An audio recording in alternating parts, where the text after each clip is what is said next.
All right, everybody, I'm back again, and this is reason number 2 why Jesus was not and is not the Jewish Messiah. Okay, and the reason is worldwide reign of peace. Okay, when the Jewish Messiah comes, he's going to reign and he's going to bring in peace. Okay, well, Jesus Christ never did that. Okay, but what I'm going to do first is I'm going to read out of the Old Testament. And I'm going to start with to show what their scriptures tell you. So I'm going to read here, and then I'm going to go into the New Testament the way you should do it. Okay? I'm going to read starting with Micah 4, verses 1 to 4. Okay? But in the last days it shall come to pass that the mountain of the house of the Lord shall be established in the top of the mountains, and it shall be exalted above the hills, and the people shall flow unto it. And many nations shall come and say, Come and let us go up to the mountain of the Lord, and to the house of the God of Jacob, and he will teach us his ways, and we will walk in his paths. For the law shall go forth of Zion, and the word of the Lord from Jerusalem.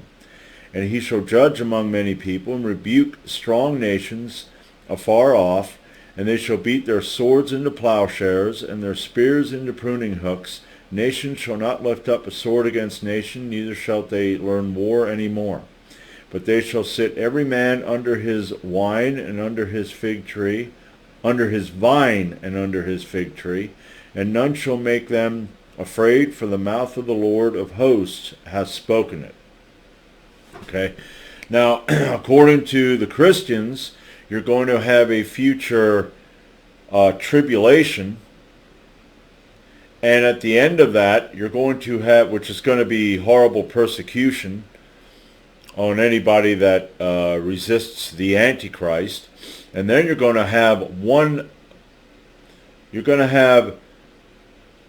a war where he destroys the Antichrist and his people, and then you're going to have a millennial kingdom eventually, and then a final war.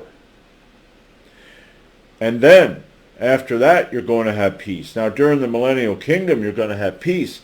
Nothing in Micah 4, 1 to 4 says there's going to be a 1,000-year reign of peace. Okay? It says, it pretty much sounds like that's it. People are going to be going, okay, we're not going to fight anymore. The leaders of nations are going to be going, okay, we got a good plan here. Let's go with it. Okay?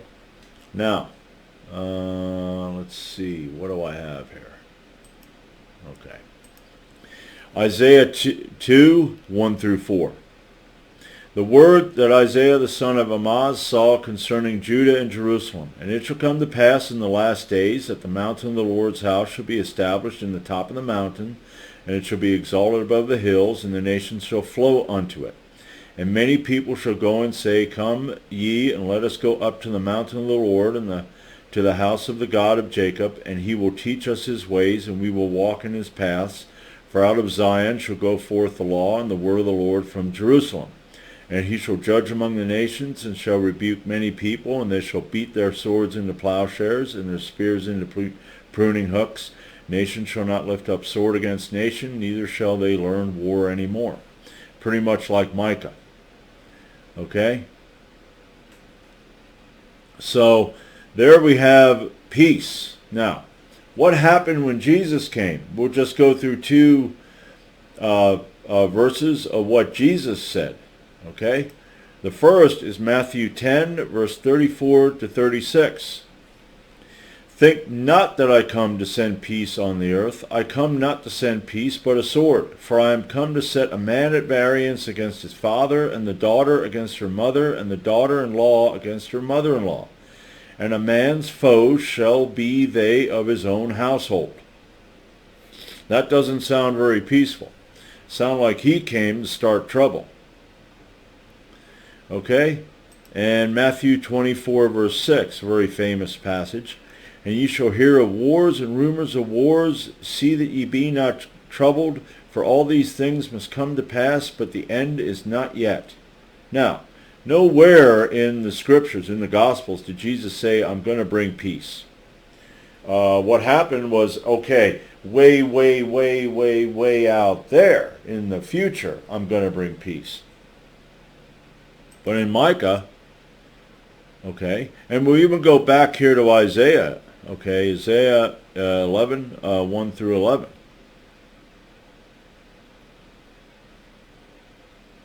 Okay, and this here is the, okay, we already established that he's going to come from the line of Jesse through David, that the Spirit of God will be on him, he'll be quick of understanding. Okay, 4, but with righteousness shall he judge the poor, and reprove the equity for the meek of the earth, and he shall smite the earth with the rod of his mouth, and with the breath of his lips shall he slay the wicked. Meaning, he's going to rebuke them, and he's going to speak wisdom, knowledge, and understanding to them, and they're going to be like, okay, you got us. And righteousness shall be the girdle of his loins, and faithfulness the girdle of his reins.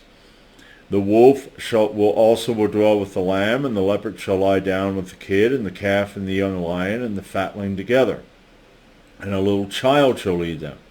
And the cow and the bear shall feed, and their young ones shall lie down together, and the lion shall eat straw like the ox.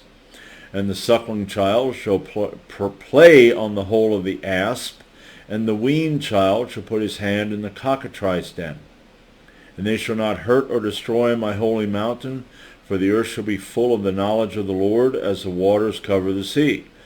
And in that day there shall be a root of Jesse, which shall stand for an ensign of the people, and to it shall the Gentiles seek, and his rest shall be glorious. So there we have peace. Jesus Christ did not come and bring peace. Okay. So this Messiah, the Jewish Messiah, as opposed to the Christians' version of Messiah, is diametrically opposed. Now, what happened after Jesus? Well, his people, sure, there were those that stayed in Jerusalem, but the majority, okay, Paul was speaking primarily to Greeks. He was outside speaking to the Greeks. None of them knew Hebrew, okay? None of them knew the Hebrew scriptures. So it was easy to dupe them.